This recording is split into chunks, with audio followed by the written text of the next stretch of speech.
ایک ڈاکوؤں کا گروہ جو تھا ڈکیتی کے لیے ایک جگہ پہنچا، تو وہاں کھجور کے 3 درخت تھے. ایک درخت خشک تھا، یعنی اس میں پھل نہیں لگے ہوئے تھے. دوسرا درخت پھلدار تھا. تو ڈاکوؤں کا سردار نے دیکھا کہ ایک چڑیا جو ہے وہ پھلدار درخت سے اڑتی ہے، خشک درخت پر جاتی ہے، واپس پھلدار درخت پہ آتی ہے، پھر خشک درخت پر جاتی ہے. تو اس نے کہا چکر لگائی جا رہی ہے، کوئی ماجرا ہے. تو اس نے غور سے دیکھا تو کیا دیکھا کہ وہ چڑیا جو ہے وہ پھلدار درخت سے جو ہے وہ کھجور لیتی ہے، اور جب خشک درخت پر جاتی ہے تو وہاں ایک اندھا سانپ منہ کھولے بیٹھا ہے. وہ چڑیا جا کر اس کے منہ میں کھجور ڈال کے آتی ہے، پھر دوبارہ جاتی ہے کھجور لا کر پھر اس سانپ کے منہ میں ڈالتی ہے. وہ جب ڈاکوؤں نے دیکھا تو وہ تو حیران ہو گیا، رونے لگ گیا کہ اے اللہ پاک، یہ وہ جانور ہے سانپ جس کو مارنے کا حکم تیرے پیارے حبیب علیہ الصلوۃ والسلام نے دیا ہے، کیونکہ یہ مسلمانوں کو تکلیف پہنچاتا ہے. مگر تو نے جب اس کی آنکھیں لی تو اس کی رزق کا انتظام کر دیا اور ایک چڑیا کی ڈیوٹی لگا دی کہ وہ جا کر اس کو کھانا پہنچائے. تو میں تو اشرف المخلوقات ہوں، میں تیرے بندوں کو لوٹ رہا ہوں. اے اللہ تو میری توبہ قبول فرما، میں آئندہ ایسا نہیں کروں گا. یہ رونے لگا. اب یہ سوچ رہا ہے سبحان اللہ. تو اللہ اکبر، غیب سے آواز آئی کہ اے فلاں، میری توبہ کا دروازہ کھلا ہوا ہے. ڈاکو کہتا ہے یا اللہ میں نے توبہ کی. پھر غیب سے آواز آئی ہم نے تیری توبہ قبول کر لی. اچھا، جب اس نے توبہ کی تو اس کے سارے ساتھی سن رہے تھے کہ سردار آپ نے توبہ کی، ہم نے بھی توبہ کی. کہا سوچو تو صحیح، ہم ڈکیتی کر رہے ہیں، ہم چوری کر رہے ہیں، رب جب اس اندھے سانپ کو روزی دے گا تو ہمیں کیوں نہیں دے گا؟ ہم اللہ کی قدرت پر یقین کیوں نہ رکھیں؟ سب نے توبہ کر لی. اب جب توبہ کر لی تو انہوں نے کہا کہ اب ایسا کرتے ہیں کہ حج کو چلتے ہیں. سارا قافلہ بنا کر ڈاکوؤں کا قافلہ توبہ کر کے چلا حج کرنے کو. جب مکہ پاک کے قریب پہنچے نا تو وہاں ایک نابینا بڑھیا تھی. وہ ہر قافلے والے سے اس ڈاکوؤں کے سردار کا نام لے کے پوچھتی تھی وہ بندہ آیا. تو ڈاکوؤں کا جب قافلہ ہے تو کہا میں ہی تو وہ ہوں. تو کہا یہ میرے کپڑے تمہارے لیے ہیں. بولا آپ مجھے کپڑے کیوں دے رہی ہیں؟ کہا میرا ایک بیٹا تھا اور وہ بیٹا جو ہے اس کے کچھ دن پہلے، بڑا نیک بیٹا تھا میرا، کچھ دن پہلے اس بیٹے کا انتقال ہوا ہے. یہ اسی کے کپڑے ہیں. 3 دن سے مسلسل نبی پاک علیہ الصلوۃ والسلام میرے خواب میں تشریف لا رہے ہیں اور فرما رہے ہیں کہ اس نام کا بندہ آئے گا، اس کو یہ کپڑے دے دینا. ہائے ہائے، ذرا سوچو تو صحیح، جب رب توبہ قبول کرتا ہے تو مرتبے کیسے بڑھا دیتا ہے. کاش یہ بات سمجھ آ جائے. اللہ سے بندہ جب دوستی کر لیتا ہے نا، اللہ پچھلے گناہ معاف فرما دیتا ہے، بلکہ اللہ راضی ہو جائے تو گناہوں کو نیکیوں میں بدل دیتا ہے. مگر کیسے اس ڈاکو کو توبہ نصیب ہوئی؟ یقین. ہم مانتے تو ہیں اللہ پاک رزق دینے والا ہے، ٹھیک ہے، ہم مانتے ہیں نواز دنیا بھی سنوار دیتی ہے، آخرت بھی سنوار دیتی ہے، سنتے بھی ہیں بولتے بھی ہیں، مگر نماز پر دنیا کو ترجیح دیتے ہیں. یار نماز پڑھوں گا تو کاروبار پہ، دکان پہ کون بیٹھے گا؟ نماز پتہ ہے آخرت اور دنیا سنوار دے گی، یقین نہیں ہے. اسی طرح ہم مانتے ہیں کہ مسلمان کی ترقی قرآن پر عمل کرنے میں ہے، مگر نہ قرآن خود پڑھتے ہیں نہ اپنے بچوں کو پڑھاتے ہیں. ہم مانتے ہیں کہ اللہ پاک دعائیں قبول فرماتا ہے، مگر بے یقینی ہے، اول تو دعا مانگتے نہیں ہیں اور مانگتے ہیں تو یقین ہی نہیں ہوتا. اب یقین کریں، علماء نے لکھا ہے کہ جو بندہ بغیر یقین کے ساتھ دعا مانگتا ہے نا، اس کی دعا قبول ہی نہیں ہوتی ہے. یعنی مثال دیتا ہوں، آپ بیمار ہیں یا پریشان ہیں یا کوئی مشکل میں ہیں، دعا کرتے ہوئے یہ خیال آ رہا ہے یار مسئلہ حل ہونا تو نہیں ہے، چلو پھر بھی مانگ لیتے ہیں. علماء کہتے ہیں حل ہی نہیں ہونا ہے، تمہیں رب پر ہی بھروسہ نہیں ہے. اب مثال دیتا ہوں اس کو ایک بلا تمثیل. آپ کا کوئی ملازم ہے، اس کو پیسوں کی ضرورت ہے اور وہ آپ کے پاس آ کے کہتا ہے صاحب 5,000 روپے کی ضرورت ہے، مجھے لگتا تو نہیں آپ دیں گے، چلیں پھر بھی آپ سے مانگ ہی لیتا ہوں. آپ بتائیں آپ اس کو پیسے دیں گے یا ڈانٹ دیں گے کہ جب تمہیں مجھ پر یقین ہی نہیں ہے تو آئے کیوں میرے پاس؟ مجھے لگتا تو نہیں آپ میری مدد کریں گے، چلے پھر بھی آپ سے کہہ دیتا ہوں میری پہلے ہی آپ نے اس بندے کو ناراض کر دیا نا. ہم کہتے نہیں ہیں مگر ہماری بے یقینی یہ کہہ رہی ہوتی ہے اور اللہ سے دعا کر رہے ہوتے ہیں کہ اللہ مجھے امید تو نہیں تو دے گا، پھر بھی میں مانگ رہا ہوں. توبہ توبہ توبہ. یقین پتہ ہے کیسے کام کرواتا ہے؟ ایک بڑا پیارا واقعہ ہے. ایک گاؤں میں بارش نہیں ہو رہی تھی اور لوگ پیاسے مر رہے تھے، کئی سال ہو گئے بارش نہیں ہو رہی تھی. آخرکار گاؤں والوں نے پلان کیا کہ سارے گاؤں والے جمع ہوتے ہیں اور مل کر دعا کرتے ہیں، نماز استسقاء، اور اس کا ایک پورا طریقہ ہے دعا کا. ایک قطرہ بارش کا نہیں پڑ رہا تھا، مویشی بھی پیاسے، لوگ بھی پیاسے، کنویں بھی سوکھ گئے تھے۔ اب جب گراؤنڈ میں لوگ جمع ہوئے نا تو ایک نوجوان ہاتھ میں چھتری لے کر آیا، لوگ اس کا مذاق اڑانے لگے، ارے اللہ کے بندے سالوں ہو گئے بارش نہیں ہوئی ہیں، تم چھتری لے کر آئے ہو؟ تو کہتا مانگنے کس سے آیا ہوں، اس رب نے بارش تو دینی ہے، واپسی کیا بھیگتا ہوا جاؤں گا؟ اور علماء کہتے ہیں جب دعا شروع ہوتی ہے تو اتنی بارش ہوتی ہے کہ پورا گاؤں بھیگتا جاتا ہے، وہ نوجوان چھتری کے سائے میں جا رہا ہے۔ فرمایا یہ اس نوجوان کا یقین تھا جس کی وجہ سے یہ بارش ہوئی ہے۔ کاش یہ بات سمجھ آ جائے، ارے رب پر بھروسہ نہیں کرو گے تو کس پر بھروسہ کرو گے؟ اپنے دین پر، اللہ رسول کے فرمان پر ہی ہمیں بھروسہ نہیں ہے۔ غور کیجئے، یہ یقین لے آؤ واپس، زندگی میں موج آ جائے گا، زندگی اتنی پرسکون ہو جانی ہے اگر اللہ کے فیصلوں پر یقین آ جائے، اللہ کی عطاؤں پر یقین ہو جائے، آخرت کے وعدوں پر یقین ہو جائے، نبی پاک کی حدیثوں پر یقین ہو جائے۔ اعلیٰ حضرت رحمت اللہ تعالی علیہ کا کیسا یقین تھا؟ ایک بار غالباً اپنی والدہ کے ساتھ حج پر جا رہے تھے، وہ زمانے میں پانی کے شپ جاتے تھے، اتنا زبردست رف سی ہو گیا، طوفان آ گیا، لوگ ڈر گئے، کلمے پڑھنے لگے، یہاں تک کہ لوگوں نے کفن نکال لیے کہ چلو کفن پہن لے، ڈوبنے والا ہے جہاز۔ اعلیٰ حضرت امام اہل سنت مفتی ہیں، ٹھیک ہے نا، اتنے بڑے مفتی ہوتے ہوئے آپ نے بھی والدہ کو کہا میں اللہ کی قسم کھا کر کہتا ہوں جہاز نہیں ڈوبے گا۔ تھوڑی دیر ہوئی تو ایسا ہی ہوا، جہاز کو کام ڈاؤن ہو گیا، سب خیر سے پہنچ گئے۔ تو ماں نے کہا بیٹا اتنی بڑی قسم کیسے کھا لی تم نے؟ کہ میں نے نبی پاک علیہ الصلوۃ والسلام کا فرمان سنا ہے، جو کشتی میں بیٹھ کر یہ دعا پڑھ لے، بسم اللہ مجریہا و مرساہا ان ربی لغفور الرحیم، وہ کشتی نہیں ڈوبے گی۔ میں اللہ کی قسم کھا کے کہتا ہوں کہ میرے نبی نے فرمایا نا، وہ یقین تھا۔ ہم کتنی بار دعا پڑھتے ہیں مگر دعا پڑھ کے بھی کہتے ہیں پتہ نہیں قبول ہوگی نہیں ہوگی، پڑھ لیتے ہیں، یہ والی چیز نکال دیں۔ وظیفے ہمارے کیوں نہیں لگتے؟ لوگ کہتے ہیں وظیفہ پڑھ رہا ہوں مسئلہ حل نہیں ہو رہا، تعویذ لیا پھر بھی مسئلہ، تعویذ پہنتے وقت بھی خیال ہی ہوتا ہے چلو یار پہن لیتے ہیں، پتہ نہیں ہونا ہے نہیں ہو تو کچھ نہیں ہونا۔ وظیفہ پڑھ لیں اور کہہ رہے پتہ نہیں ہوتا، پہلے یقین لائیں۔ اچھا ڈاکٹر بھی یہی کہتے ہیں، یہ صرف آپ یہ وظائف اور ان چیزوں میں نہیں، آپ اگر ڈاکٹر پر بھی یقین نہ رکھیں نا کہ یار اس کی دوائی پتہ نہیں کام کرتی ہے نہیں کرتی، کیونکہ بہت ساری چیزوں کے پیچھے یقین، ول پاور۔ بڑا خوبصورت جملہ میں نے کتاب میں پڑھا تھا کہ جو لوگ کہتے ہیں یہ ہو جائے گا ان سے ہو جاتا ہے، جو لوگ کہتے ہیں یہ نہیں ہوگا ان سے نہیں ہوتا ہے۔ کاش یہ بات سمجھ آ جائے آپ کو، ہو جائے گا آپ کر لو گے، بڑے بڑے کام لوگ کر جاتے ہیں، میں کر لوں گا انشاءاللہ، پتہ نہیں ہوگا نہیں ہوگا، ٹرائی کر لیتا ہوں، پہلے ہی سمجھ لو نہیں ہوگا۔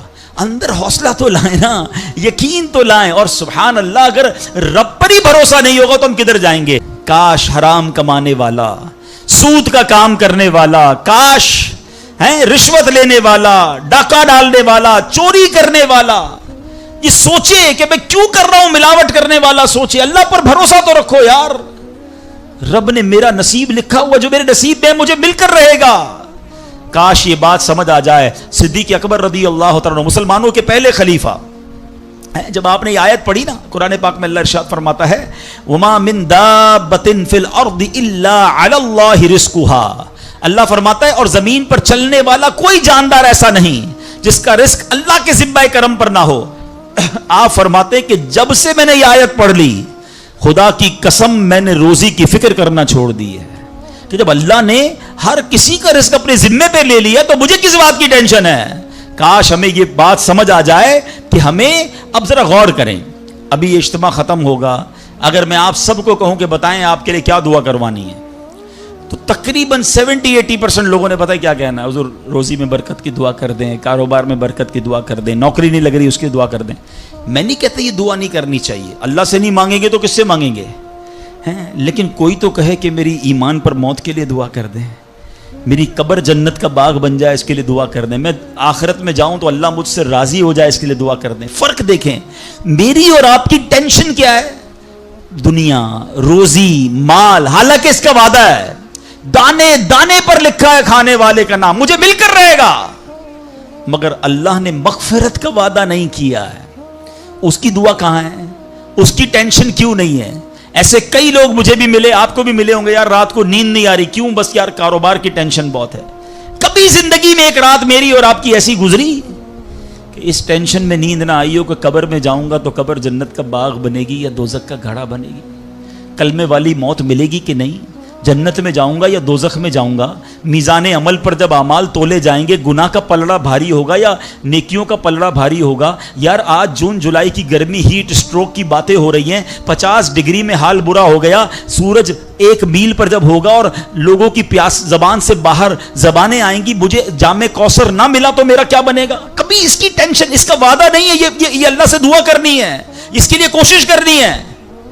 ساری زندگی ایک ہی ٹینشن، چھوٹا گھر ہے تو بڑا کرنا ہے، کاروبار کو وسیع کرنا ہے اور آمدنی، اور میں نہیں کہتا دعا نہ کریں، کوشش نہ کریں، خدا نہ خواستہ اس کا کوئی یہ مطلب نہ لے کہ چلو بھائی اب تو اللہ نے اپنے ذمہ کرم پر لے لیا تو اب کوئی کام کاج نہیں کرنا، نہیں۔ دنیا عالم اسباب ہے، اسباب کا کشکول لے کر بارگاہ الہی میں جانا ہے اور توکل والے انداز میں دعا کرنی ہے، تو اپنی رحمت کے سمندر سے ہمارے اسباب کے کشکول میں وہ ہماری روزی عطا فرمائے گا۔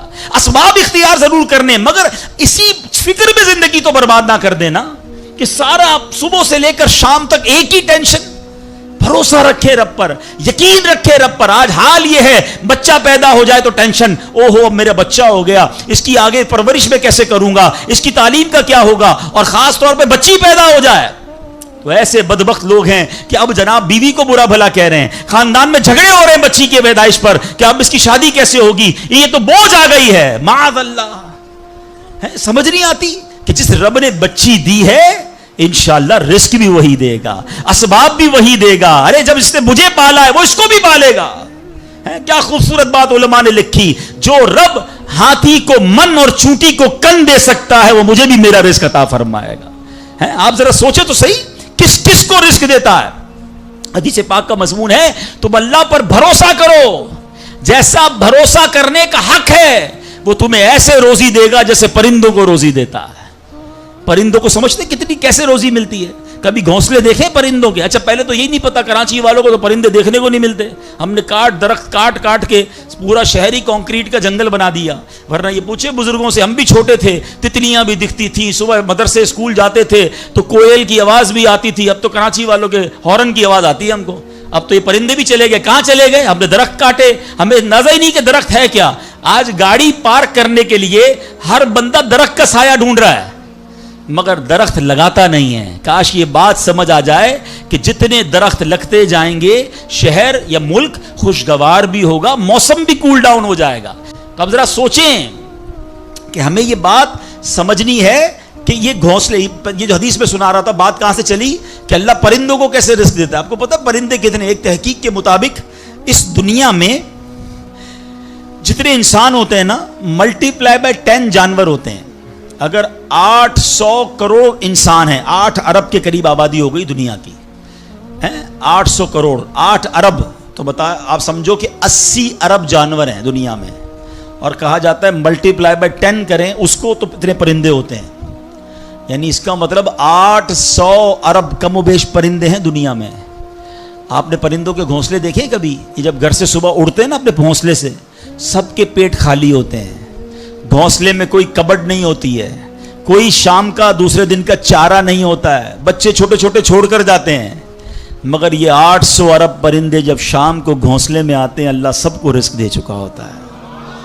کوئی پرندہ دنیا میں بھوکا نہیں سوتا۔ کیا خوبصورت بات، سمجھو اس کا مزہ لو نا۔ رب ہاتھی کو من دیتا ہے، اس کو ہاتھی کو کتنا کھانا چاہیے؟ دنیا میں کتنے ہاتھی ہوں گے، اس کو روز کے منو کھانا مل جاتا ہے، اور چونٹی کو کن چاہیے ہوتا ہے چھوٹا سا، وہ رب اس کو کن بھی دے دیتا ہے، پرندوں کو روزی دے دیتا ہے۔ اور جو اشرف المخلوقات ہیں وہ ٹینشن کھا رہے ہیں، وہ کبھی بلڈ پریشر کی گولی تو کبھی شوگر کی گولی، کبھی ڈاکٹر کے پاس، ٹینشن بہت ہے ڈاکٹر صاحب 2 سال بعد کیا ہوگا، مارکیٹ ڈاؤن۔ ارے بھائی تب سب چیزوں کا وعدہ ہے اور تم اس ٹینشن میں رہ گئے۔ ارے یہ کوشش کرنی تھی تو آخرت کی کرنی تھی، اللہ کو راضی کرنے کی کرنی تھی، لیکن ان تمام باتوں کے باوجود جیسے میں نے کہا نا کہ چھوڑنا نہیں ہے کام کاج۔ کچھ بے وقوف لوگ یہ سمجھ رہے ہوتے ہیں ایسا نہیں ہوگا۔ بڑی خوبصورت ایک بات اور کر دوں کہ اللہ پر بھروسہ کیسا کرنا ہے۔ ایک صوفی بزرگ شیخ سعدی لکھتے ہیں کہ ایک شخص تھا گھر سے محنت مزدوری کے لیے کام کاج کے لیے نکلا، اس نے دیکھا کہ ایک لومڑی ہے، اندھی ہے، اپاہج ہے، نہ دیکھ سکتی ہے نہ چل سکتی ہے۔ وہ حیران ہو گیا، ہاتھ پیر بھی نہیں، آنکھیں بھی نہیں، یہ لومڑی کھاتی کہاں سے ہے؟ چیک کرتا ہوں. تھوڑی دیر بیٹھا تو ایک شیر آیا. شیر نے کہیں سے شکار کیا تھا, وہ اپنا شکار لومڑی کے آگے ڈال دیا. اندھی لومڑی, اس نے جو کھانا تھا کھایا, باقی شیر لے کے چلا گیا. اس نے کہا کمال ہے جناب, اپاہج لومڑی کو رب رزق دیتا ہے تو مجھے کیا ضرورت ہے نوکری کرنے کی, مجھے کیا ضرورت ہے کام کاج کرنے کی. جا کے بیٹھ گیا مسجد میں, 3 دن ذکر کرتا رہا, عبادت کرتا رہا, ایک دانہ کھانے کو نہیں ملا. اللہ اللہ اللہ اللہ کر رہا ہے. اس کے بعد جب بھوک سے بحال ہو گیا تو اللہ سے فریاد کی, یا اللہ مجھے کوئی رزق نہیں ملا. کیا شاندار ارشاد ہوتا ہے, ابھی کیسا زبردست جملہ ہے. ارشاد ہوا تو نے لومڑی دیکھی ہے, شیر نہیں دیکھا ہے. لومڑی کیوں بننا ہے, شیر بننا. اپنا رزق بھی کما اور دوسرے کو کھلانے والا بن جا. کچھ لوگ سمجھتے مجھے کوئی اور کھلا ہے, میں میرا بھائی کما رہا ہے, میں گھر میں بیٹھا مزے کرتا رہا ہوں. نہیں, فرمایا ایک بلکہ واقعہ آتا ہے, ایک بزرگ کے بارے میں آتا ہے. ایک شخص گیا, کہا میں نمازیں پڑھ رہا ہوں, عبادت کرتا ہوں, میرا بھائی مجھے سپورٹ کرتا ہے, وہ روزی کماتا ہے. فرمایا تیرا بھائی تجھ سے زیادہ افضل ہے. اللہ کو یہ پسند ہے کہ بندہ اپنے ہاتھ سے کمائے, کسی پہ ڈیپینڈیبل نہ رہے, کسی پر بوجھ نہ رہے. یہ شریعت کو محمود ہے. کوشش کرنی ہے, پھر اس کے بعد اللہ پر چھوڑ دینا ہے. کوشش سے انکار نہیں ہے, مگر صرف کوشش کرتے کرتے نمازیں بھی جا رہی ہیں, بھروسہ بھی رب پہ جا رہا ہے, یقین بھی ختم ہو رہا ہے, صبح سے شام مال کما رہا ہے, یہ محمود نہیں ہے, یہ پسندیدہ نہیں ہے. تو ان دونوں چیزوں میں فرق کرنا ہے اور اللہ پر یقین رکھنا ہے. پھر دیکھیں انشاءاللہ کیسے دنیا اور آخرت کی برکتیں ملتی ہیں. تو بہرحال میرے پیارے اسلامی بھائیوں, کاش یقین مل جائے تو پھر دیکھیں یقین کیسے کام بناتا ہے. امام حسن بصری نے ایک حدیث پاک بیان کی. آپ فرماتے ہیں, حدیث سنیے گا.